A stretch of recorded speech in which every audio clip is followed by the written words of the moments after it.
Assalamualaikum warahmatullahi wabarakatuh.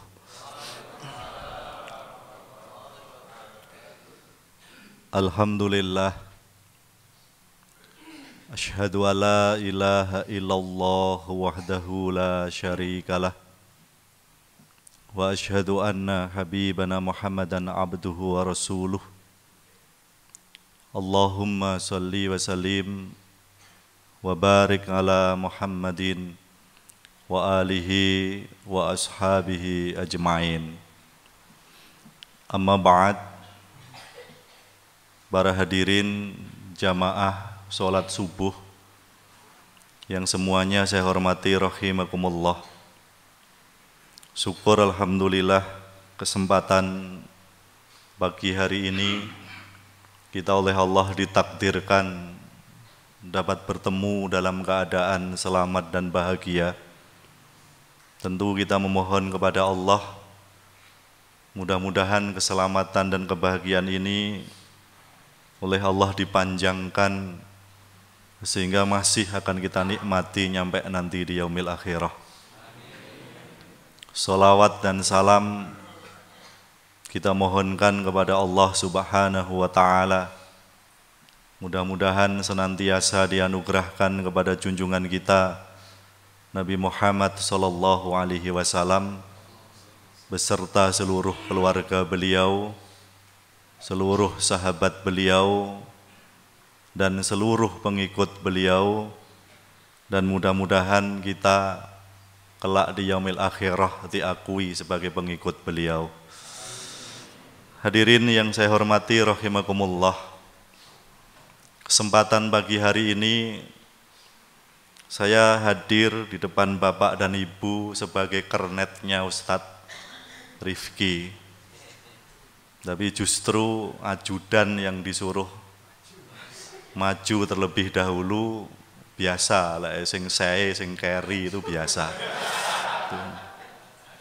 Hadirin rahimakumullah, berdasarkan apa yang diiklankan melalui WA, melalui Facebook, saya dipromosikan ketika tampil pada kesempatan pagi hari ini, labelnya Ketua FPI Blitar Raya, dan beliau mbuh labelnya opo begitu.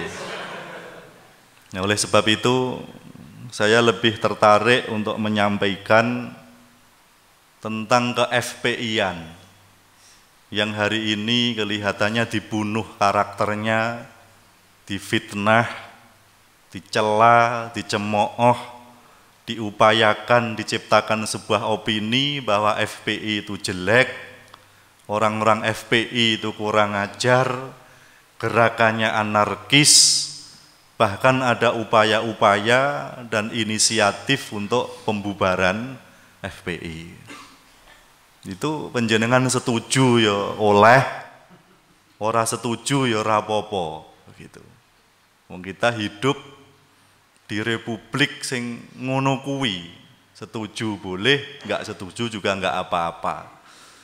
Tapi sebagai seorang yang beriman, kita wajib menakar setiap masalah berdasarkan sesuatu yang kita imani. Islam sebagai seperangkat aturan, itu kita yakini bahwa itu benar, layak untuk kita jadikan takaran setiap kita ngapain saja. Awake dhewe nyapo ae, bener apa luput, halal apa haram, hak atau batil, wajib kita takar berdasarkan aturan Islam.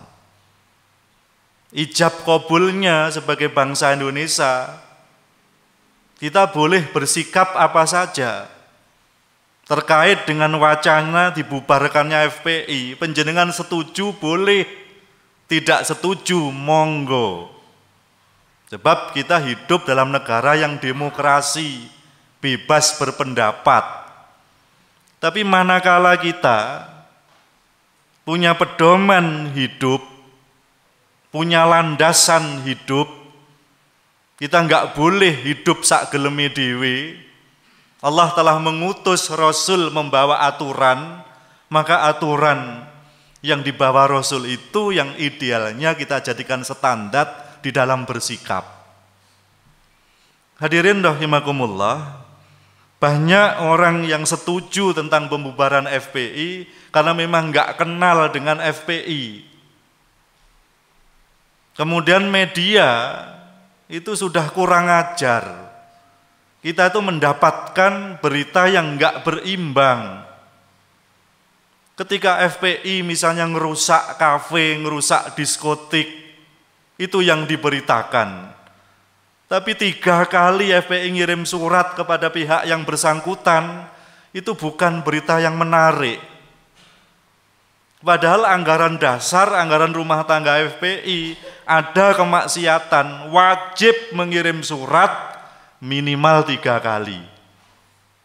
Kali pertama ke kali kedua ke kali ketiga minimal 2 minggu. Di antara sela-sela ini FPI wajib untuk memberi nasihat, dan setiap kali surat dikirim tembusannya harus polisi, aparat terkait. Kita hidup di Indonesia secara yuridis formal, yang punya tanggung jawab untuk membubarkan kemaksiatan adalah polisi. FPI punya tanggung jawab moral, tapi nggak punya payung hukum. Hadirin rahimakumullah, tapi sudah menjadi rahasia umum, polisi yang punya payung hukum, yang secara hukum dia itu punya kewajiban, punya wewenang untuk memberangus munkarat, tapi tugasnya ternyata selalu tidak beres. Betul? Selalu tidak beres. Bahkan banyak sekali bentuk-bentuk kemaksiatan, entah perjudian, entah prostitusi, entah kumpulan jamaatul mendemin, yang mereka itu bahkan bisa melakukan aktivitas kemaksiatan ini dengan aman karena dibackingi oleh oknum polisi, dibackingi oleh oknum TNI. Enek sing ra trimo, aku siap untuk nduduh nih. Saya lama sejak 2004, bahkan sejak 2002 saya menjadi ketua FPI. Ora tahu diganti, kok enggak enek sing wani dadi ketua. Jadi ini luar biasa. Nah, hadirin rahimakumullah, sudah kalau selayang pandang FPI semacam itu. Tapi manakala kita takar berdasarkan syariat Islam, FPI itu sebetulnya bukan hanya ormas Islam yang menyibukkan diri dalam urusan nahi munkar tok. Ketika bencana juga ngirim relawan. Ketika ada permasalahan umat seperti di Mesuji, itu FPI yang jadi korban banyak. Panjenengan tahu ketika Ustadz Sobri Lubis diluruk sama preman-preman Dayak, itu karena FPI backingi rakyat di Kalimantan Tengah yang tanahnya dirampas oleh Teras Narang, gubernur Kalimantan Tengah yang kurang ajar itu.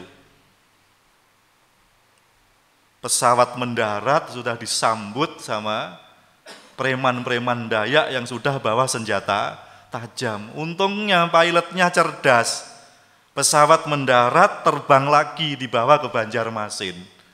Ternyata diluruk juga ke Banjarmasin. Gitu.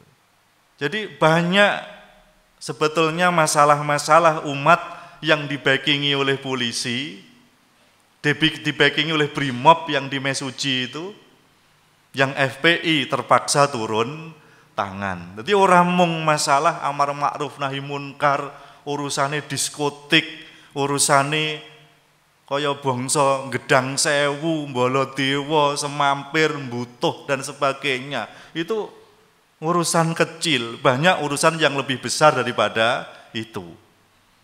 Ketika FPI tampil all out, nyuwun sewu, bukan menepuk dada.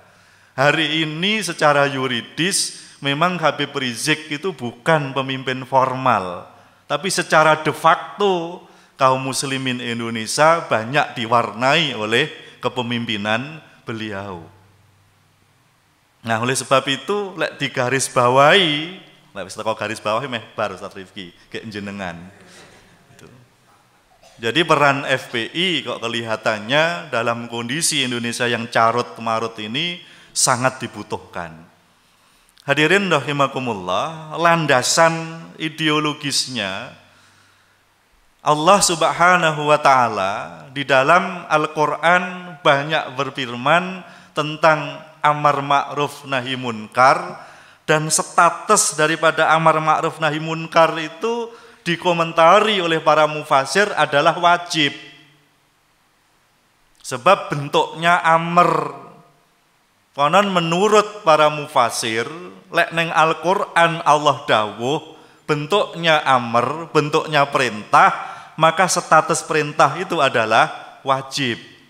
Wajib itu konsekuensinya lek dikerjakan mendapat pahala, tidak dikerjakan berarti berdosa. Mengerjakannya wajib. Nah, Allah Subhanahu wa taala berfirman misalnya, wal takum minkum ummatu yad'una ilal khair wa ya'muruna bil ma'ruf wa yanhauna 'anil munkar wa ulaika humul muflihun. Hendaklah kalian menjadi segolongan umat membentuk komunitas orang-orang yang punya kewajiban 3. Yang pertama, yad'una ilal khair, yang senantiasa terus-menerus berkesinambungan menyeru kepada kebajikan. Karena bentuknya mudhari', jadi mudhari' itu fi'lul ladzi yadulu ala husulil amal fi zamanil hadiri awil mustaqbal. Kata kerja yang menunjukkan pekerjaan itu sedang dilaksanakan atau akan dilaksanakan. Sehingga kata yad'una ilal khair itu translate bebasnya senantiasa terus-menerus secara berkesinambungan menyeru kepada kebajikan. Sehingga ngaji, digelarnya majelis taklim itu harus terus, jangan pernah berhenti. Sehingga Rasul saja ketika bersabda tolabul ilmi itu minal mahdi ilal lahdi, long life education. Jadi belajar sepanjang zaman. Nah, upaya untuk yad'una ilal khair, menyeru kepada kebajikan yang dilakukan terus-menerus, itu harus disampaikan kepada umat, sehingga umat itu mendapatkan pencerahan ketika hidup dan menjalani kehidupan itu dengan paitan ilmu agama yang cukup. Jangan sampai mensikapi masalah tanpa menggunakan dalil agama. Karena upaya yad'una ilal khair, pencerahan, ini enggak banyak dilakukan oleh kita. Masing-masing kita itu enggak rumongso punya kewajiban untuk menyelenggarakan itu. Sing pintere tinggi dhewe, sing bodoh ra rumangsa duwe kewajiban thalabul ilmi, sehingga banyak perkara-perkara yang benar ketika disampaikan kepada umat ternyata banyak yang kaget, girap-girap. Contoh, Pak, sekarang itu pembagian waris menurut ketentuan Al-Qur'an itu banyak ditolak masyarakat. Nggih napa mboten? Jujur ya Pak, coba saya bertanya jenengan jawab dengan jujur, jangan ada dusta di antara kita. Penjenengan tahu di sekitar penjenengan lek dum-duman waris di sini itu banyak menggunakan coro Quran apa coro pare? Halo? Coro pare. Itulah yang ngomong nih etika di hadapan Allah. Allah sudah ngatur bagaimana ngedum waris menurut versi Allah. Allah bukan hanya adil, tapi maha adil. Allah bukan hanya tahu, tapi maha tahu. Oleh sebab itu aturan yang diproduk Allah itu berdasarkan kemaha-adilan Allah, kemahatauan Allah. Ketika Allah sudah menurunkan aturan, ya apa carane ngedum waris, kemudian kita enggak tertarik dengan aturan itu, lebih tertarik mereferensi aturan yang lain. Gusti Allah mau anggap apa? Oh, Allah enggak menyelesaikan masalah. Buktinya kalau diselesaikan menurut Quran itu nanti akan menjadikan persaudaraan itu bubar. Oh, berarti Allah engkau tuduh kurang ajar. Coba. Jadi tunduk kepada ketentuan yang Allah turunkan di dalam Al-Quran dalam seluruh aspek kehidupan itu wajib. Masyarakat harus mendapatkan pencerahan tentang itu. Manakala tidak, ketika yang hak ini disampaikan kepada umat, mereka banyak yang kaget, banyak yang girap-girap. Apalagi sekarang kita dihadapkan dengan subhat-subhat yang masyarakat itu kadang-kadang kesulitan untuk mengidentifikasikan. Jenenge yayasan peduli pesantren, kok sing ngedekne Haritanu. Ya Haritanu itu kafir 24 karat itu. Dari tinjauan ideologis Allah Subhanahu wa taala berfirman, "Walan tardha angkal yahudu wala nasara hatta tattabi'a millatahum." Tidak akan sekali-kali ridho siapa orang Yahudi dan Nasrani kepada kalian.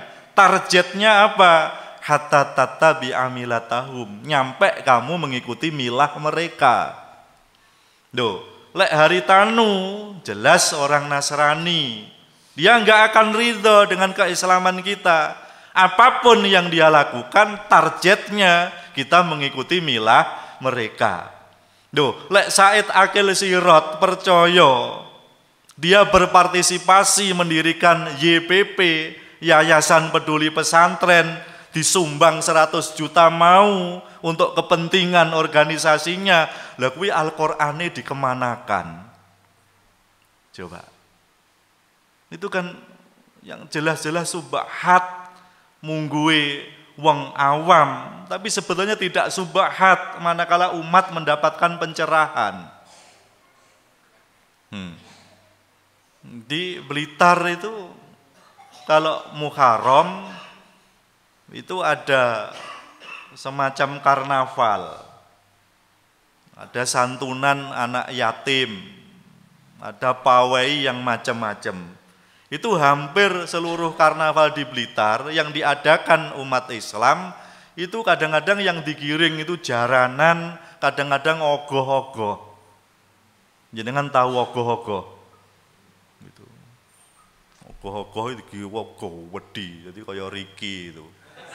Wedi, ogoh-ogoh melet begitu.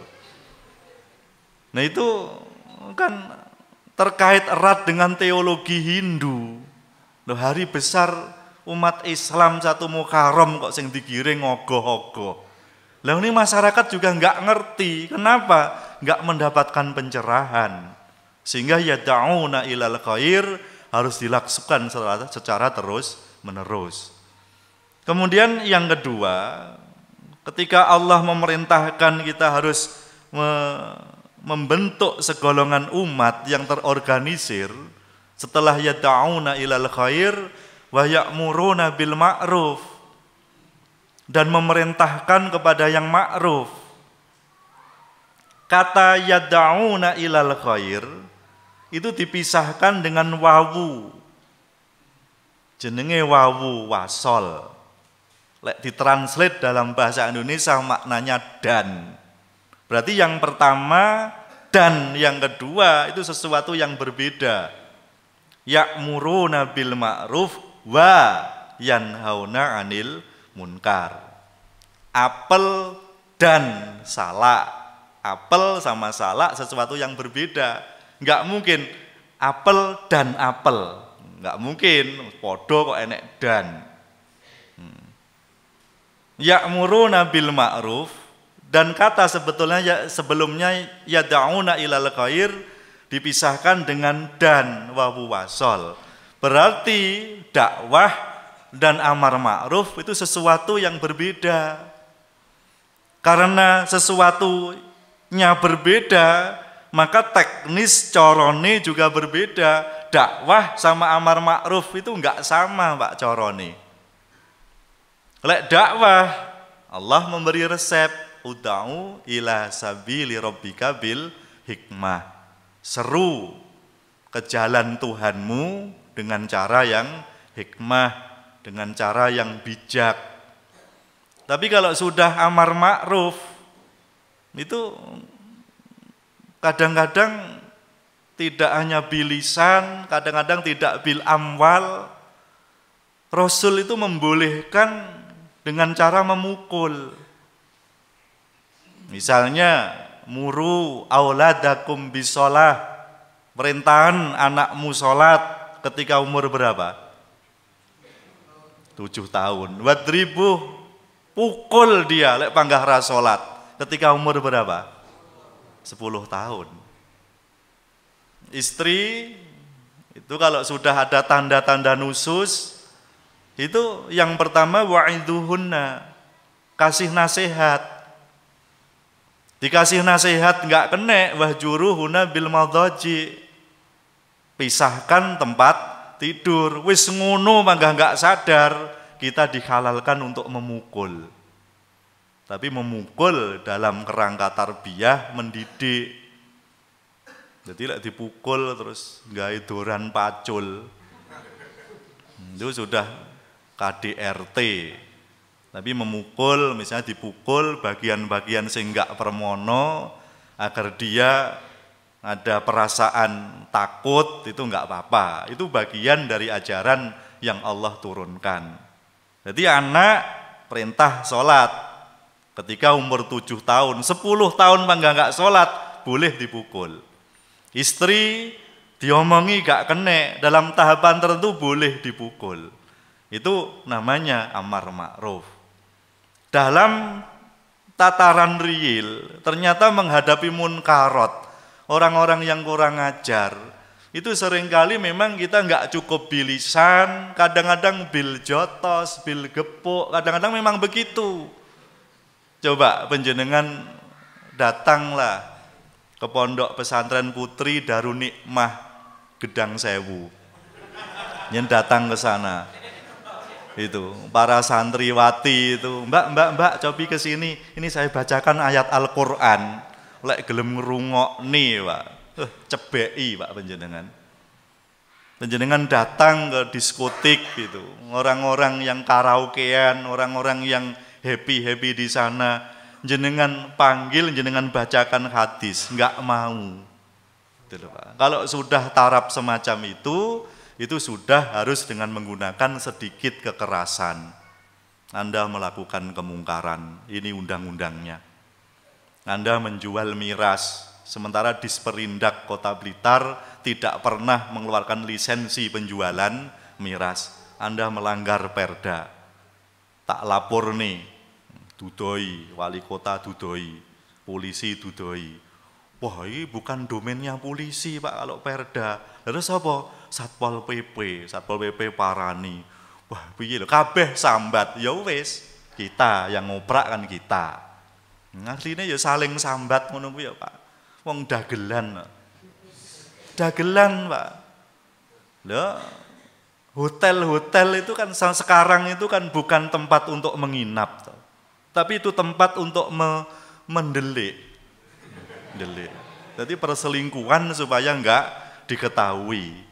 Nah, itu yang punya kewajiban Satpol PP, Pak. Tapi Satpol PP setiap kali mau operasi, penjaganya di SMS. Demi Allah, Pak, ini fakta. Wis, lek cara pare ra slamet lek ku nadhep ngetan, lek kula ngapusi. Saya tahu persis itu. Dagelan itu. Makanya sakjane kita yang umat Islam sing bukan profit oriented, bukan pujian oriented, tapi orientasinya adalah li'i'la'i kalimatillah. Itu sebetulnya yang ideal di dalam memberangus kemunkaran. Orang jaluk bayaran bukan untuk setorai kepada pejabat, tapi kita semata-mata mengharapkan ridho Allah. Ngene iki lho Pak, sing paling mandi untuk amar ma'ruf nahi munkar. Mereka enggak bisa Pak, dipanggil, diwacakne ayat, dipanggil bacakan hadis, enggak bisa. Sebab mereka itu tahapannya bukan tahapan untuk dinasehati. Tahapannya harus disikapi dengan keras. Dulu Blitar itu ada 3 pondok pesantren Putri Darun Nikmah itu, Ngerco, Tanggul sama Poluan. Gitu. Iya, Pak. Nah, ketika ada inisiatif dari MUI Blitar untuk membubarkan ini, wah, ini sebetulnya caranya itu sangat-sangat persuasif, Pak. Jadi penghuni di sana itu ditanya, Ibu, kalau nanti diintegrasikan ke masyarakat, mau kerja apa? Saya mau buka salon, saya mau buka warung, aku mau dodol bakso. Sing mau buka salon dikursuskan secara gratis, sing mau buka warung kursuskan secara gratis, enggak membayar, dan kalau mau diintegrasikan, itu ada dana integrasi masing-masing orang itu 5 juta. Aku lho Pak, Ustadz orang tahu loh 3 bupati 5 juta. Wih begenggek loh Pak, 5 juta Pak. Kan jangan luar biasa itu. Gitu. Itu melalui kajian sampai akademisi UB itu didatangkan. Itu kira-kira kalau diteruskan dampaknya apa, kalau dibubarkan dampaknya apa, itu para akademisi semuanya setuju untuk dibubarkan. Nah, ketika mau dibubarkan, itu ternyata pondok pesantren Putri ini mendatangkan preman-preman dari Malang. Jumlahnya puluhan di sana, siap menjaga di sana. Wong-wong keder. Akhirnya ada teman, saya suruh datang ke sana. Mas, penjenengan di sini mung golek bayaran. Kalau kami besok golek swarga. Penjenengan jual kami beli, penjenengan kok membeli, saya siap untuk menjual. Keder Pak Preman. Gitu. Lek ya ro aku, mergo aku ya wajahe manis ngene. Ya ora patek medeni, tapi bocah-bocah itu kan banyak yang seperti itu. Nah, hadirin rahimakumullah, maka pendekatannya kalau amar ma'ruf sedikit berbeda dengan yad'una ilal khair. Apalagi nahi munkar, Pak. Apalagi nahi munkar. Ini kadang-kadang memang dibutuhkan kekerasan. Dan ini dalam sejarah ya wis ngono kuwi. Gitu. Ketika khalifah itu terbentuk, katakanlah nek Kismu Amen, enek mahkamah syariah, itu selalu dilengkapi dengan alat pukul. Polisi duwe bedil, di Aceh ada cambuk. Terus tinggi apa itu? Maka nek uang itu nyalah nih kok ngono kok digepuk, seperti itu kok ditembak, seperti itu kok sampai dirajam. Karena apa? Memang untuk yad'una ilal khair berbeda dengan amar ma'ruf, berbeda dengan nahi munkar. Ketika nahi munkar niku di gawe samar, sebab jare dakwah itu kudu bil hikmah. Ketika ada sekelompok umat Islam katakanlah menggunakan sedikit kekerasan, dianggap anarkis, dianggap enggak mencerminkan akhlak Islam, dadine Indonesia ya bubrah ngene iki, Pak. Perzinahan misalnya, itu kalau menurut Islam yang ghairu muhsan didera Pak, sampai 100 kali, dibuang, diasingkan 1 tahun. Yang muhsan Pak, dihantemi watu sampai mati. Terus bagaimana cara menghukumnya? Setelah diputuskan qadhi, di depan masjid, biasanya berjemaah disaksikan oleh publik, disaksikan oleh masyarakat luas. Ngaten nggih Ustaz Rifki? Sehingga bukan hanya tanbihan lahu, bukan hanya peringatan bagi dia tok, tapi wong-wong sing roh malih ngati-ngati. Nah sekarang perzinahan sanksinya apa di Pare? Saya ngerti ya Pak, malam minggu itu neng Brawijaya, neng kulone Alfat sering ditemukan kondom-kondom yang berisi sperma, ganang ngerti ngono kuwi. Terus riki lho nyang ndi? Coba. Umat Islam Pare neng ndi? Cobalah itu baca firman Allah, wattaqu fitnatan allati la tusibanal ladzina zalamu minkum khassah. Takutlah kalian kepada bencana, yang bencana itu tidak hanya menimpa orang-orang yang dolim tok. Orang yang enggak dolim, walaupun tiap subuh datang ke masjid, dia aktivis masjid, tapi ketika dia membiarkan kemaksiatan ngedeng di depan mata, dia diam 1000 bahasa, gelenggem ayem, enggak berbuat apa-apa, bencana datang, dia termasuk yang kena. Di mana-mana saya sampaikan, Pak. Di Aceh ketika tsunami itu sing kena kan bukan hanya orang yang enggak baik, yang baik-baik juga kena. Ada teman menjadi tim evakuasi di sana. Biasanya jenazah itu, Pak, itu hijau tua utawa wis ireng gosong, dirubung laler, berbau busuk. Ya ngono kuwi umume jenazah. Tapi teman saya ini dikejutkan dengan ada jenazah perempuan sing enggak gosong, enggak membiru, tapi bahkan kelihatan bersinar cantik. Enggak berbau busuk, bahkan berbau wangi. Lah usut punya usut, perempuan ini adalah hafidhatul Quran. Jadi hafid Quran. Aku mbayang nih Pak, tsunami yang menerjang Aceh, bergokono itu produsen ganja.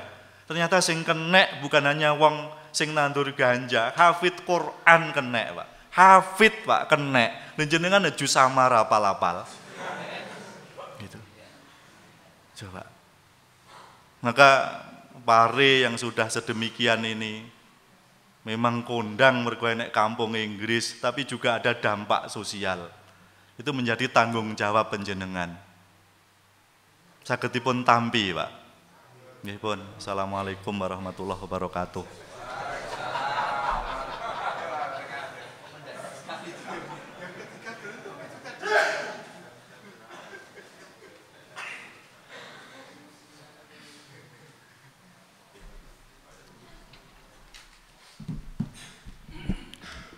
Turunnya mengagetkan. Saged dipun tampi Pak, sampun. Assalamualaikum warahmatullahi wabarakatuh. Kaget saya. Saya buka kerpean dulu ya. Saya nggak tidur semalam nyiapkan ini.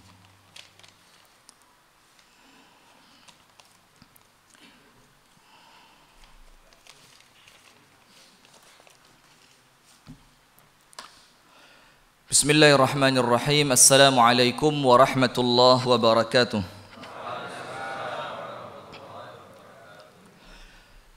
Innal hamdalillah nahmaduhu wa nasta'inuhu wa nastaghfiruh wa nastahdihi wa natubu ilayhi wa na'udzu billahi min shururi anfusina wa min sayyiati a'malina.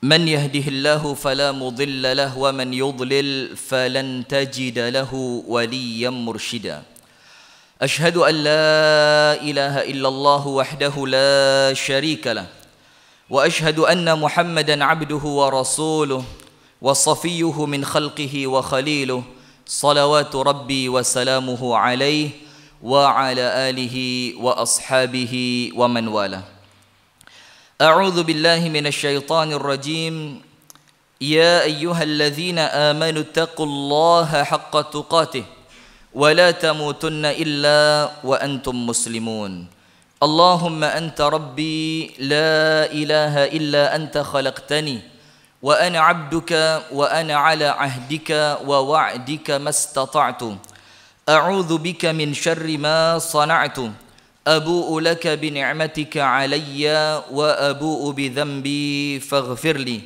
fa innahu la yaghfiru adh-dhunuba illa anta.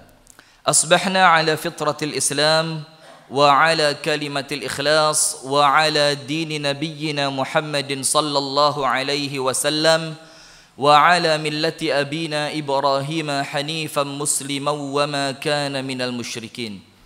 Allahumma inna nas'aluka 'ilman nafi'a wa rizqan tayyiba wa 'amalan mutaqabbala amin ya rabbal alamin. Amma ba'du.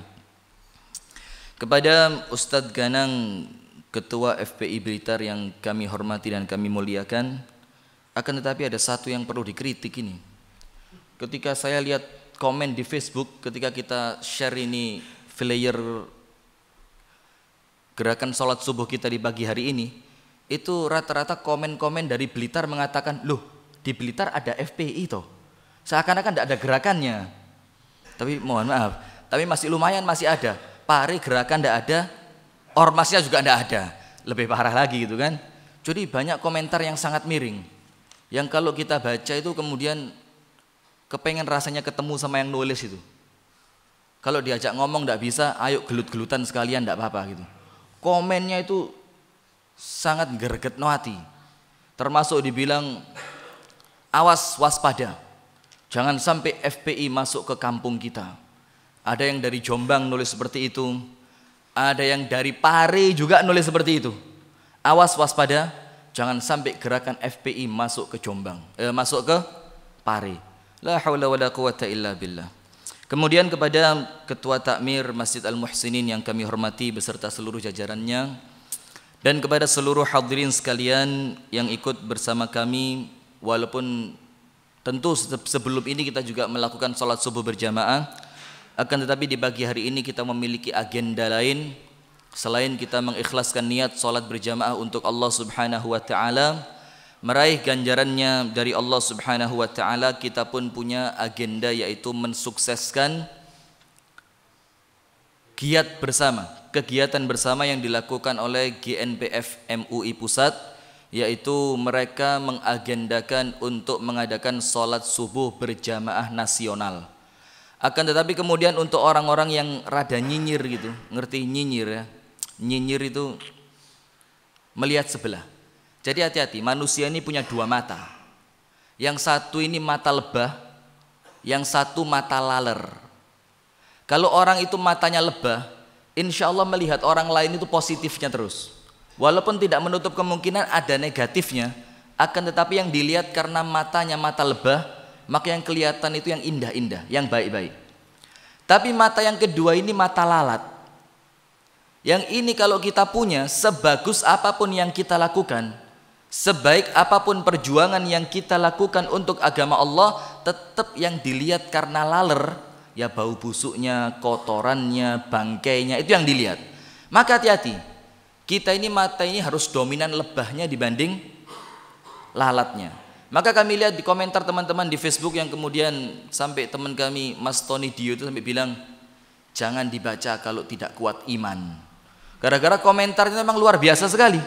Komentarnya itu dibilang kita ini anti NKRI, dibilang kemudian teman-teman dari GNPF ini kemudian anti Bhinneka Tunggal Ika. Maka kepada hadirin sekalian yang mau berkenan hadir bersama kami ucapkan jazakumullahu khairal jaza.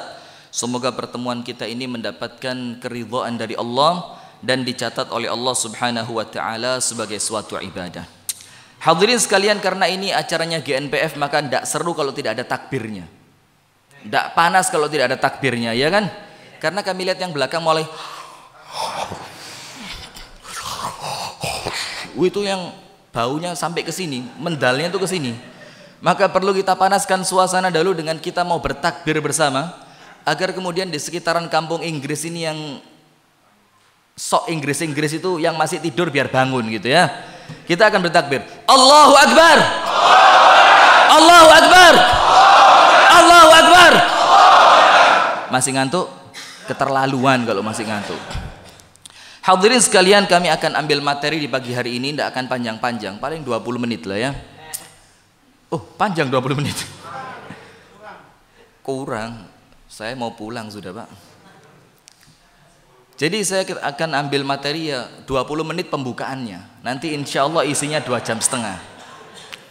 Yang akan kita ceritakan di sini adalah judul besarnya, bagaimana sikap yang benar menghadapi pemimpin kafir, tapi kafirnya kafir harbi. Kafirnya apa? Harbi. Karena terkadang kita ini mencampur adukkan mana kafir mu'ahad, mana kafir zimmi, dan mana kafir harbi. Itu dicampur baurkan menjadi satu. Yang perlu kita jelaskan, kalau kafir zimmi itu orang kafir yang hidup di negara Islam dan mereka membayar jizyah, kemudian mereka dijamin keselamatannya oleh pemerintah muslim. Itu zimmi. Kalau kafir mu'ahad itu orang kafir yang tinggal bukan di negara muslim, tapi tinggalnya bareng orang-orang Islam dan kita punya perjanjian yang sama untuk tidak saling menyakiti. Itu kafir apa? Mu'ahad. Nah, yang dua ini, zimmi ataupun mu'ahad, haram diganggu selama mereka tidak mengganggu. Tidak boleh. Dan subhanallah, alhamdulillah, kita tidak pernah ngelihat cerita orang Islam ganggu duluan, belum pernah ya. Antum lihat Laskar Jihad Ambon itu, kenapa kok sampai berangkat ribuan orang ke Ambon, karena apa? Apakah orang Islam yang duluan kemudian bikin ayo kita perang lawan orang Kristen Ambon gitu? Atau orang Islam diganggu terlebih dahulu? Yang mana hadirin? Ya, orang Islam diganggu dulu, baru kita tergerak. Kemudian kemarin semisal Tolikara, ketika selepas kejadian Tolikara, kami sempat bertemu dengan Ustadz Ja'far Umar Talib, mantan Panglima Laskar Jihad Ambon. Itu beliau menjual hampir semua tanah beliau. Tanah-tanahnya dijual di Banyuwangi, di Malang, di Jogja, hampir semuanya beliau jual. Untuk kemudian beliau akan berangkat ke Tolikara, mau kembali mengumpulkan pasukan, mau berangkat ke Tolikara, mau dibikin Ambon jilid 2. Ini menunjukkan ghirah, semangat juang yang luar biasa. Akan tetapi kemudian setelah mendapatkan masukan dari beberapa teman, setelah mendapatkan beberapa pertimbangan dari beberapa penasehat-penasehat yang masuk, dan akhirnya itu diurungkan. Akan tetapi sekarang beliau punya proyeknya di Papua, bikin perkampungan muslim. Jadi bikin perkampungan muslim di tengah-tengah kampung Nasrani. Ini kalau ndak orang kuat mental ndak wani, Pak. Tapi saya rasa kalau semisal Ustadz Ganang berani lah. Kalau saya masih mikir istri kalau saya. Ini beliau bikin perkampungan Islam, beli tanah ratusan hektar. Kemudian dibangun di tengah-tengahnya masjid, di sekitaran masjid itu dibikin rumah-rumah. Siapa yang mau masuk Islam boleh menghuni rumah itu, dibimbing Islam tiap hari di perkampungan Nasrani. Nah, ini kemudian dilakukan beliau karena apa? Karena beliau diberi nasihat bahwa kafir yang hidup di Indonesia ini masih bisa ya. Jadi tarafnya itu masih bisa dibilang kafir mu'ahad. Kafir apa? Mu'ahad, yang mereka itu kita punya perjanjian yang sama dengan hukum undang-undang yang ada di Indonesia. Nah, yang ketiga ini yang baru boleh kita garap bareng-bareng boleh. Yang namanya kafir harbi. Kafir apa? Harbi. Kafir harbi itu gampangannya begini. Suasana damai semisal ini di negara-negara yang mungkin bukan Islam tapi mayoritas penduduknya muslim, itu ada orang-orang kafir yang tidak kita ganggu. Tapi apa yang terjadi? Mereka menciderai makna toleransi. Itu namanya harbi. Mereka mengganggu Al-Quran kita, kemudian mereka menyakiti akidah kita, mereka menohok keimanan kita setelah sebelumnya kita tidak pernah ganggu sama sekali. Ini namanya kafir apa? Boleh diperangi tidak? Boleh diperangi tidak? Allahu Akbar. Nah, gitu. Kita perangi. Tapi karena kita ini tahu, Kita hidup di Indonesia yang apabila kita memerangi mereka, yang jadi korban malah kita. Masuk penjara, ditangkepin. Gara-gara apa? Mempertahankan akidah yang diciderai oleh orang kafir, tapi justru kemudian kita yang menyelamatkan akidah malah ditangkepin. Termasuk akhirnya menjadi korban pula apa? FPI. Menjadi korban, dibilang FPI ini bikin onar, anti NKRI, anti Bhinneka, anti Persatuan, macam-macam tuduhannya. Karena apa? Karena memang Anda tidak akan bisa menyelamatkan akidah dengan sempurna selama negara itu tidak menjalankan hukum Allah. Tidak akan bisa. Kemudian hadirin sekalian, langsung kita masuk ke materi saja. Kita akan membahas beberapa syubhat yang disampaikan oleh beberapa teman-teman dakwah yang mengatakan apa? Jangan disakiti, jangan diserang, jangan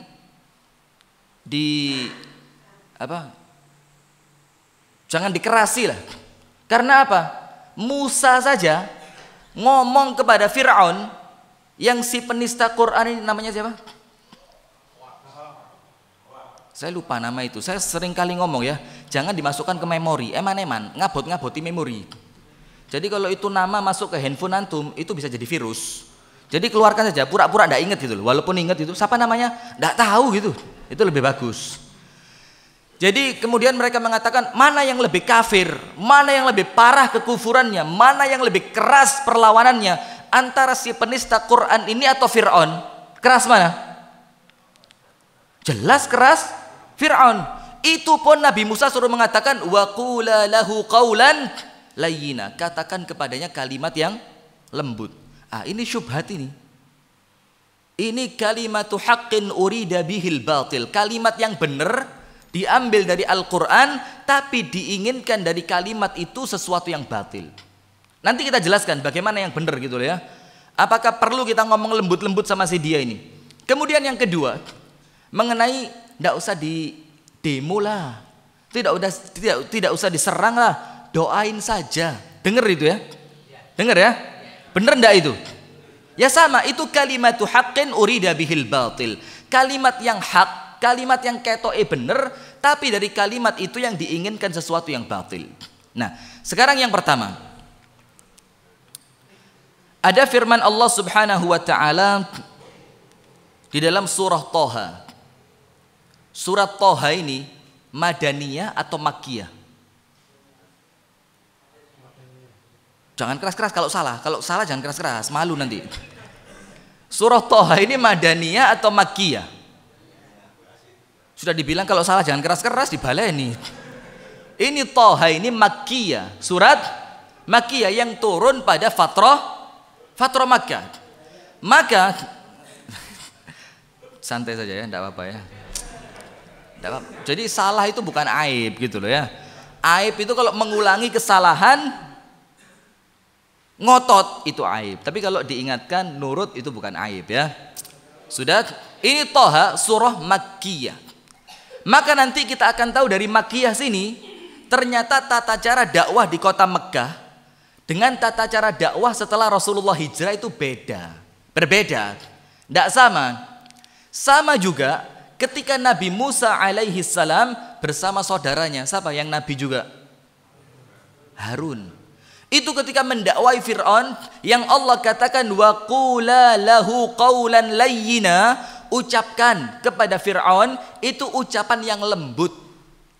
Jangan disakiti, jangan dikasari. Nah, ini hadirin, ini ayat yang berbicara mengenai manhaj dakwah. Mengenai apa? Manhaj dakwah. Tata cara dakwah. Nah, sementara yang kita lakukan kepada si penista Al-Quran sekarang, kita mau dakwah sama dia atau kita mau menuntut dia? Mau dakwah atau mau nuntut? Lah ini mau nuntut suruh baik-baik. Oh yang lembut, Ahok, ganteng sekali kamu, Masya Allah. Tidak bisa, ini tempatnya bukan tempat dakwah. Ini tempatnya kita mau menuntut dia. Sehingga kalau ayat ini dipakai untuk si penista Quran yang akan kita tuntut, ya tidak masuk. Kalau menurut Anda masuk tidak? Masuk tidak? Yang jujur lah, jangan pura-pura gitu, yang jujur. Masuk tidak? Tidak masuk karena beda. Ini ayat Allah katakan idhaba ila fir'auna innahu tagha. Kamu Musa, kamu Harun, pergi kepada Fir'aun karena Fir'aun telah melampaui batas. Suruh dakwah. Kemudian apa? Wa qula lahu qawlan layyina la'allahu yatadzakkaru aw yakhsha. Kemudian ucapkan kepada Fir'aun ini, wahai Musa, wahai Harun, ucapkan dengan kalimat-kalimat yang lembut. Supaya apa? La'allahu yatadzakkar, supaya dia mau mengambil pelajaran, au yakhsha, atau dia memiliki rasa takut kepada Allah. Nah, ini waktu dakwah. Lah kalau waktu kita mau menuntut ayat ini dipakai, ini enggak nyambung, maka belajar, silakan belajar ilmu usul tafsir. Lah ini enggak ngerti usul tafsir, enggak pernah baca kitab tafsir, asal comot ayat dipakai pada posisi yang tidak sama. Ini menyelewengkan makna ayat Al-Quran. Baru berapa menit sudah dibel saya? Baru 2 menit tuh ini Pak. Ini namanya menyelewengkan ayat. Nggak berhenti-berhenti, ya Allah. Biar seneng dia. Sudah, ini namanya mencatut ayat untuk sesuatu yang tidak pas konteksnya. Berarti kalau begini, boleh apa tidak? Boleh apa tidak? Tidak boleh. Nah, maka untuk semisal si penista Al-Quran ini, posisi kita kepada dia bukan posisi orang yang akan mendakwahkan Islam kepada orang kafir. Posisi kita kepada dia apa? Posisi orang yang menuntut keadilan. Ketika Anda menuntut keadilan, mana mungkin ayat ini dipakai? Wa qula lahu qawlan layyina la'allahu yatadzakkaru aw yakhsha. Ucapkan kata yang baik, siapa tahu dia sadar. Sadar bagaimana? Lawang ngomongnya itu enggak keprocut. Ngomongnya itu yakin, ngomongnya itu sadar. Kalau Anda tidak percaya, silakan buka dia punya buku. Dia nulis buku, saya tidak tahu juga judulnya apa, tidak mutu juga itu buku kan. Mendingan kita baca tafsir, baca hadis, baca kitab fikih, itu lebih bagus. Baca kitab Al-Hikam. Ditulis pula di buku itu tentang Al-Maidah 51. Berarti orang ini keperucut atau yakin dan sadar? Yakin dan sadar. Nah, kalau model semacam ini, kafir dhimmi mu'ahad atau kafir harbi? Diperangi apa tidak? Allahu Akbar. Diperangi model gini. Jangan baik-baikan sama yang begini-begini. Sama sesama muslim kewasar. Oh, demo Khawarij. Sama muslim bilang Khawarij. Sama orang kafir, ngomong yang sopan lah. Siapa tahu dapat hidayah. Hidayah dasmu itu hidayah gitu. Mohon maaf, saya ketularan panjenengan ini. Astagfirullah. Tolong tim diedit ya. Tidak boleh ngomong begitu. Astagfirullah. Tidak ada yang begitu itu. Karena ini posisi ayatnya bukan ayat untuk mendakwai orang, tapi posisi kita sedang menuntut keadilan. Betul? Nah, sudah ya. Kemudian sama seperti kejadian Rasulullah Shallallahu Alaihi Wasallam, sama persis. Sekarang saya mau tanya, ketika Rasulullah di Makkah, Rasulullah pernah dicaci tidak? Pernah. Sekarang saya mau tanya, hukum orang mencaci Rasulullah diapain? Dibunuh. Lalu apa orang-orang Mekah sama Rasulullah dibunuh? Nah, kenapa kok tidak dibunuh? Nah, ini pertanyaan. Yang kedua, di Mekah waktu Rasulullah belum hijrah, Al-Quran pernah dinistakan apa tidak? Orang yang menistakan Quran hukumnya apa? Kafir. Kalau dia sebelumnya mukmin, dia menistakan Quran menjadi kafir. Kalau dia orang kafir, maka langsung jret, berangkat, lehernya pisah dengan badannya. Tapi pertanyaannya, kenapa sama Rasulullah tidak dihukum mereka-mereka yang di Mekah itu? Karena berbeda dakwah antara Mekah dengan Madinah. Sekarang perhatikan. Orang-orang kafir yang ketika Rasulullah masih di Mekah, itu sama Rasulullah tidak dihukum. Dan Allah pun tidak memerintahkan Rasul untuk memerangi mereka ketika masih ada di kota Mekah. Kemudian bukti bahwa orang-orang kafir Mekah pernah menistakan Al-Quran dalam surat Al-Furqan. Saya mau tanya lagi, Al-Furqan ini Makkiyah atau Madaniyah? Jangan jawab. Daripada salah ya. Karena saya tahu ini juga gara-gara tadi malam baca gitu. Kalau enggak baca enggak tahu juga gitu. Al-Furqan itu surah Makkiyah.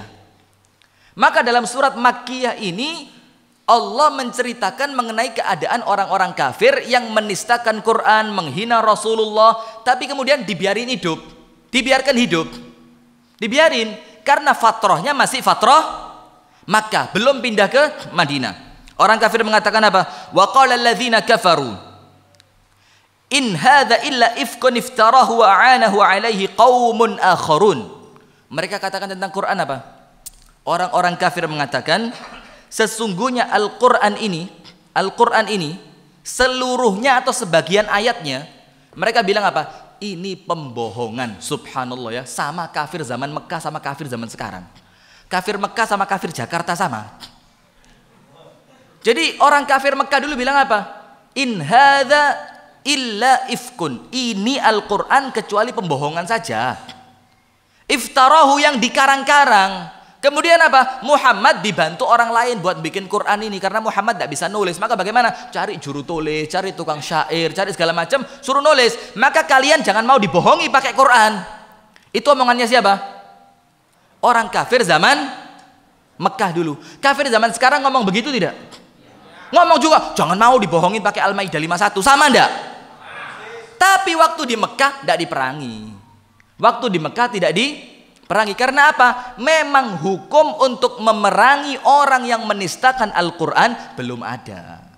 Karena masih di Mekah. Waktu di Mekah urusannya akidah, urusannya tauhid, urusannya meyakinkan orang adanya hari kiamat. Itu urusan Mekah. Tidak ada ayat perang, bunuh-bunuhan, munafikun, itu tidak ada. Baru setelah Rasulullah pindah ke Madinah ada hukum untuk orang yang menghina Allah, orang yang menghina Rasulullah, orang yang menghina Al-Quran. Baru ada hukumnya setelah Rasulullah pindah ke Madinah. Kemudian mengenai menghina Rasul, tadi menghina Quran ya, dibilang Al-Quran ini pembohongan saja. Sekarang mengenai penghina Rasul, dalam surah Shad. Dalam surat apa? Shad. Ini surat Shad ini Makkiyah atau Madaniyah? Makkiyah juga. Pokok ayat-ayat yang menceritakan orang kafir menghina Quran dan dibiarkan semuanya Makkiyah. Menghina Quran dan dibiarin. Suratnya apa? Makkiyah. Tapi kalau sudah pindah Madaniyah, tidak pakai dibiarin. Bunuh langsung. Tidak pakai akan pikir gitu loh ya. Nah, maka dalam surat Shad Allah katakan apa? Wa ajibu an ja'ahum munzirun minhum wa qala al-kafiruna hadza sahirun kadzdzab. Allah mengatakan mereka kaget, wa ajibu, mereka merasa takjub ketika datang seorang laki-laki di antara mereka menjadi pemberi peringatan. Munzir, memberi peringatan, yaitu Rasulullah sallallahu alaihi wasallam. Lalu apa yang terjadi? Wa qalal kafirun, orang-orang kafir ngomong apa? Sahirun kadzdzab, sahir pembohong. Sekarang ada enggak orang yang mengatakan Rasulullah itu pembohong? Banyak. Allah katakan apa? Yang mengatakan itu adalah orang-orang yang kafir. Berarti hukum orang yang menghina Allah, menghina Rasulullah, menghina Al-Quran, hukumnya apa? Kafir. Hukumnya kafir dan tidak pakai tawar-tawaran dalam masalah ini. Ini ketika Rasulullah masih di Mekah, semuanya dibiarin. Semuanya dibiarkan. Nah, maka kemudian kalimat-kalimat yang mengatakan ucapkan dengan ucapan yang lembut, jangan disakiti, jangan didemo, itu salah tempat. Itu tempat ketika kita mau dakwah. Sementara kalau menuntut, perlu enggak kalimat kasar? Terkadang perlu. Seperti Ustadz Ganang tadi bilang, kalau untuk nahi munkar, kadang-kadang perlu bil apa tadi? Tadi kan bil hikmah, bil jotos, bil bogem, bil pacul. Kadang-kadang perlu. Itu ketika memang untuk nahi munkar. Lah posisi kita sekarang ini li'i'la'i kalimatillah, meninggikan kalimat Allah, termasuk amar ma'ruf, termasuk pula nahi munkar. Kalau yang satu ini tidak kita tuntut, kalau yang satu ini kita biarkan, kalau yang satu ini tidak kita beri pelajaran, akan banyak murid-muridnya nanti ikut. Maka yang satu ini beri pelajaran dulu. Maka sesama kaum muslimin jangan saling menohok. Jangan disakitin. Doain saja siapa tahu dapat hidayah. Nah, sekarang yang kedua. Mengenai orang-orang kafir didoakan dapat hidayah. Asy-Syaikh Nasiruddin Al-Albani rahimahullahu taala. Syekh siapa? Albani. Silakan buka nanti dalam kitab Ta'liq Adabul Mufrad. Ta'liq kitab Al-Adabul Mufrad yang ditulis oleh Imam Bukhari yang dita'liq oleh Syekh Albani. Syekh Albani mengenai mendoakan orang kafir bagaimana? Beliau katakan, kita doakan orang kafir untuk mendapatkan hidayah dari Allah. Siapa yang ngomong? Syekh Albani. Selama mereka bukan kafir harbi. Selama mereka bukan kafir harbi. Nah, berarti kalau kafir harbi itu didoain dapat hidayah atau dilawan? Berarti yang mengatakan kafir harbi didoain dapat hidayah benar apa salah? Anda mau ikut orang benar apa ikut orang salah? Lah, sudah digituin, dikatain, oh masa ustadz ini salah? Loh, ini yang namanya fanatik. Ini yang namanya fanatik. Loh, masa ustadz fulan salah ketika dia mengatakan doain saja mudah-mudahan dapat hidayah? Loh, emang kalau ustadz tidak boleh salah? Emang kalau syekh itu tidak boleh salah? Kalau kiai tidak boleh salah? Bisa saja kita ini salah. Maka Imam Malik mengatakan apa? Kullu kalamin yuraddu wa yuqbal illa kalami sahibi hadzal qabr. Semua ucapan boleh diterima, boleh ditolak, kecuali ucapannya Rasulullah sallallahu alaihi wasallam. Tidak bisa ditolak. Tapi kalau sekedar omongannya ustadz, kalau sesuai dengan dalil, terima. Kalau menyelisihi dalil, maka jangan diterima. Nah, kemudian hadirin sekalian, sebagai penutup, orang-orang yang menghina Allah, menghina Rasul Allah, menghina Al-Quran, itu kalau mereka muslim maka menjadi kafir.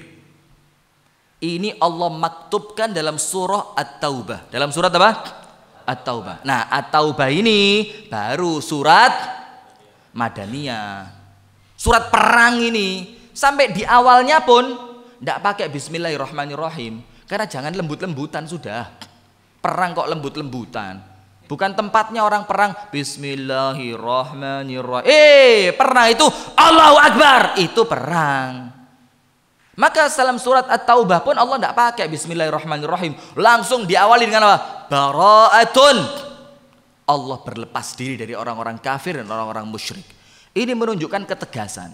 Nah, maka hadirin, dalam surat At-Taubah Allah Subhanahu wa taala berfirman, "Wala in sa'altahum la yaqulanna innama kunna nakhudhu wa nal'ab." Ini cerita mengenai orang-orang yang mengaku muslim tapi kemudian mempermainkan ayat Allah. Jadi ayat Allah itu dibuat main-main. Maka ada beberapa teman-teman stand up komedi itu yang sempat mempermainkan ayat Quran. Bioskop syariah. Nanti ada lagi ngomongnya kurang ajar itu kalau datang ke Pare, lempar pakai sendal itu. Silakan di-share videonya kalau perlu. Cari orangnya. Itu kurang ajar, stand up komedi yang jelas sama Rasulullah dilarang. Rasulullah bilang apa? Wailun thumma wailun thumma wailun. Celaka, celaka, celaka. Siapa mereka? Man yakdzib liyudhika bihin nas. Orang yang berdusta supaya orang lain ketawa. Jadi bahan candaannya ini apa? Kedustaan, kebohongan. Rasulullah bilang celaka. Sudah dilarang sama Rasul, itu pun kontennya menghina ayat Allah, menghina syariat Islam. Itu kalau sampai ke diri, bunuh. Wih, bunuh ya. Bunuh apa enggak? Jangan ya. Minimal diantem kelompen saja. Gitu, karena kurang ajar. Allah katakan apa? Kalau mereka kalian tanya, kenapa sampai mempermainkan ayat Allah? Jawabannya sama percis seperti orang sekarang. Apa jawabannya? Nakhudhu wa nal'ab. Kami cuma bercanda kok. Kami main-main. Sama persis seperti orang zaman dulu. Nah, ketika mereka katakan kami cuma bercanda, kami cuma main-main, ketika menghina ayat Allah, itu Allah hukumi kafir. Apalagi yang niat, apalagi yang serius. Jangan mau dibohongin pakai Al-Maidah 51. Ini niat, ini serius. Bukan kafir dhimmi, bukan kafir mu'ahad, tapi kafir harbi. Ini kita tuntut terus. Dan kita khawatir. Kalau hukum kita tidak berjalan baik, sebagaimana yang disebutkan oleh Ustadz Ganang tadi, kadang-kadang polisinya juga kong kali kong, mau razia SMS dulu, siap-siap ya mau razia. Karena dapat apa itu kira-kira ya? Tidak tahu ya, jangan suudzon ya. Antum kan tidak tahu, kalau beliau tahu boleh. Tak boleh suudzon. Ini kan negara kacau, negara lucu-lucuan ini kan. Nah, maka Allah katakan bercanda saja hukumnya kafir. Guyon itu loh, niatnya tidak serius. Itu dihukumi sama Allah kafir ketika bahan guyonannya Al-Quran, Allah ataupun Rasulnya. Itu kafir. Kemudian Allah katakan apa? Untuk mereka-mereka yang mengatakan, kami cuma bercanda, kami cuma main-main tok, tidak serius. Oh, itu kan saya salah omong. Salah omong kok pakai Quran, kurang ajar sekali. Salah omong itu pakai yang lain, jangan pakai Quran. Oh, saya tidak sengaja menyakiti hati kaum muslimin, tidak sengaja kok ditulis. Kan lucu juga ini orang. Allah katakan apa? La ta'tadziru. Jangan minta maaf. Tidak diterima permintaan maafnya. Ini Allah yang Al-Ghafur, Al-Afu, yang maha pengampun, yang maha pemaaf. Itu pun Allah katakan la ta'tadziru, jangan minta maaf. Maka lucu kalau orang Islam katakan dia kan sudah minta maaf, sudahlah lupain saja, urusan negara kita ini masih panjang. Ini orang tidak ngerti Quran, tidak ngerti sunnah, tidak ngerti hadis, tidak ngerti syariat. Allah katakan untuk orang yang mencaci ayat Allah, mencaci Rasul Allah, bahkan mencaci Allah, Allah katakan apa? La ta'tadziru, jangan minta maaf. Kenapa? Faqad kafartum ba'da imanikum, karena kalian telah kafir setelah sebelumnya kalian beriman. Tidak boleh minta maaf. Nah, maka di sini hadirin sekalian perhatikan. Maka kita luruskan beberapa syubhat. Beberapa apa? Syubhat yang ditiupkan oleh teman-teman yang memang niatannya baik. Kita tidak bisa menohok niatannya. Kita yakin insya Allah niatannya baik. Akan tetapi kemudian niatan yang baik tok tanpa pemahaman yang lurus itu juga tidak benar. Maka yang pertama tadi, mengaitkan ayatnya Nabi Musa suruh ngomong yang lembut kepada Fir'aun, masuk apa tidak? Tidak masuk, karena itu ayat untuk dakwah. Sementara kita sekarang bukan mau dakwah tapi mau menuntut. Kemudian yang kedua, mengenai mendoakan orang kafir. Rasulullah Sallallahu Alaihi Wasallam mendoakan orang kafir. Ada dalilnya. Rasulullah mendoakan Umar bin Al-Khattab. Rasulullah bilang apa? Ya Allah, muliakan Islam ini dengan salah satu di antara dua Umar. Dan ternyata yang dikabulkan sama Allah Umar bin Al-Khattab. Tapi ingat, ini Mekah atau Madinah? Mekah atau Madinah? Ini di Mekah. Posisi umat Islam mau mengokohkan kekuatan, maka perlu penopang-penopang yang kuat. Semisal Umar bin Al-Khattab radhiyallahu taala anhu wa ardahu. Tapi kalau sudah sampai Madinah, Rasulullah beda doanya. Allahumma ahlik Aba Jahal. Allah binasakan Abu Jahal. Tidak ada, ya Allah kasih hidayah Abu Jahal ya Allah. Tidak ada. Karena beda momen. Karena yang didoakan sama Rasulullah itu orang kafir ketika Rasulullah masih di Mekah, penduduk Taif. Penduduk Taif. Rasulullah dakwah ke Taif diapain? Dilemparin batu. Harbi bukan? Harbi, memerangi kok. Tapi kenapa sama Rasulullah didoakan? Karena posisinya masih di Makkah, belum ada kekuatan, melawan konyol. Ketika di Madinah ada perang Badar, ada perang Uhud, ada perang Hunain, ada perang Khandaq, dan perang-perang yang lainnya. Kalau semua masalah kita kembalikan ke masjid, kalau semua masalah kita katakan perkuat akidah, tidak ada perang Uhud, perang Badar, perang Hunain, perang Khandaq, tidak ada. Rasulullah bilang, sudah jangan dilawan, kita perkuat akidah saja. Karena apa? Ada waktunya kita memperkuat akidah di masjid, membekali diri dengan ilmu. Ada waktunya kita bergerak. Lah kalau semuanya dicampur adukkan, masalah apapun kembali ke masjid, majelis ilmu, perkuat akidah, ya tidak menakutkan. Maka ketika perang pun Allah katakan apa? Jangan semuanya berangkat, sisakan sebagian, liyatafaqahu fiddin, supaya mereka belajar ilmu agama, supaya nanti kalau para pejuang ini pulang, ada yang beritahu mereka tentang ilmu agama. Tapi tetap Allah katakan sebagian berangkat. Nah, maka maksud kita di sini jangan campur adukkan ayat. Mendoakan orang kafir bukan pendapat saya. Syekh Albani kurang salafi apa beliau? Ada yang mengatakan Syekh Albani tidak salafi gitu? Kualat sampean pulang kecekluk sampean. Syekh Albani ini termasuk salah satu tokoh salaf. Dan beliau katakan dalam kitab Ta'liq Adabul Mufrad, beliau bilang, saya doakan orang kafir dapat hidayah selama kafirnya bukan kafir harbi. Nah, ini si penista Quran jelas Pak, tidak pakai ragu, dia kafir harbi. Kafir apa? Harbi. Berarti boleh tidak didoain? Tidak boleh. Nah, maka itulah hadirin sekalian yang akan kita luruskan saja di sini. Biar kemudian pemahaman kita ini tidak rancu. Biar kemudian pemahaman kita ini tidak terkena syubhat. Boleh Anda berbaik-baik, boleh. Tapi tolong kita sesama muslim lebih berhak untuk Anda baiki. Jangan kemudian Anda sok baik dengan orang kafir, tapi kepada sesama muslim menohok. Menohok itu apa? Menohok itu ya menelikung gitu loh. Sama orang kafir baik-baik doain, sesama muslim khawarij. Kenapa tidak didoain? Mudah-mudahan Allah kasih hidayah yang khawarij itu. Kan tidak. Dito'an terus, to'an itu ditikam terus di majelis-majelis mereka. Ketahuilah ya, ini diserang FPI Pak, front perusak Islam, penghancur Islam. Ketahuilah ya, untuk kalian tahu kurang lebihnya kalimatnya begitu dari si fulan ini. Semoga Allah kasih hidayah. Kalau ini boleh sesama muslim. Kalian ketahui pokok kelompok itu akan melenceng dari kebenaran ketika mereka melakukan demonstrasi. Karena apa? Demonstrasi itu khawarij, bughat, tumpahin darahnya. Wih, berani sekali.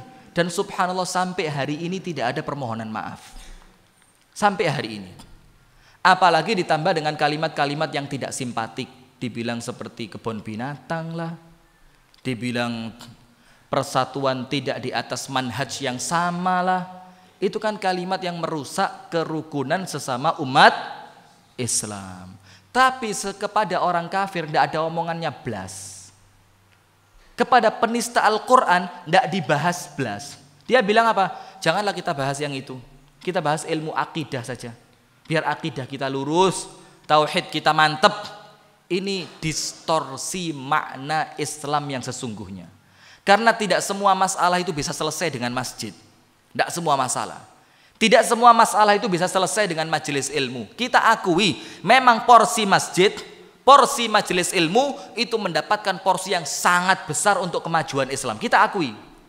Tapi tetap jangan dinafikan pergerakan itu, jangan dinafikan berangkat. Untuk apa? Takhwif, menakut-nakuti orang kafir. Nah, maka termasuk salah satu di antara yang FPI lakukan itu juga takhwif. Biar orang maksiat itu tidak bangga gitu loh. Karena di tempat kita orang maksiat itu bangga Pak. Mosok adu petik nek nggenmu wedi rek, nek nggenku adu petik ngarepe kantor polisi ora apa-apa. Loh, maksiat bangga. Maka dengan adanya ormas semacam FPI itu juga, ini minimal menakut-nakuti orang yang berbuat maksiat. Nah, sayangnya podo-podo Islame merusak. Sama-sama muslimnya merusak. Dan yang merusak itu kok sepertinya ormas terbesar yang kemudian ketuanya pun sekarang itu mulai dikritisi oleh para kiai-kiainya sendiri. Kan ya lucu juga. Nah, maka kita sebagai umat Islam silahkan Anda mau berormas monggo, tidak berormas monggo, tapi ingat musuh kita saat ini cuma satu, penista Quran. Dan kita ini insya Allah akan disatukan dari satu kasus yang muncul dari penista Al-Quran. Dibilang, oh itu demo rame sampai 7 juta lebih. Sholat subuh sepi. Loh, tunggu dulu, kita mau bertahap. Jangan langsung geruduk, langsung masjid rame. Tidak bisa, bertahap pelan-pelan. Kita kumpulkan dulu 7 juta orang di Monas. Lalu yang sudah berkumpul, sudah rukun, sudah ukhuwahnya baik ini, kita perbaiki pelan-pelan. Ayo, mulai hari ini diagendakan sholat subuh nasional 12-12. Kan begitu. Nanti agak lama lagi diperbaiki kalau mungkin ada akidahnya yang kurang lurus, diluruskan, kan begitu. Lah ini baru kumpul sekali langsung apa kumpul 7 juta Monas penuh sholat subuh sepi. Ini kan juga merusak makna ini, ya kan? Maka jangan hadirin sekalian, maka kita perlu fahami dengan benar. Saya rasa cukup dari kami, kurang lebihnya mohon maaf. Kepada Ustadz Ganang kami sampaikan terima kasih ya, mau mendengarkan celotehan anak kecil. Jazakumullah khair. Dan kepada teman-teman semua, pertahankan semangat ini. Kalau bisa, subuhan kita ya bukan kali ini tok ya. Boleh kali ini tok, enggak apa-apa. Syaratnya apa? Nanti siang Anda sudah mati. Maka tidak perlu subuhan lagi besok ya. Tapi kalau nanti siang masih hidup, besok masih hidup, maka harapan kita sholat subuh semacam ini akan terus ada. Hadanallahu wa iyyakum ajma'in. Kurang lebihnya mohon maaf. Subhanakallahumma wa bihamdika asyhadu an la ilaha illa anta astaghfiruka wa atubu ilaik. Assalamualaikum warahmatullahi wabarakatuh.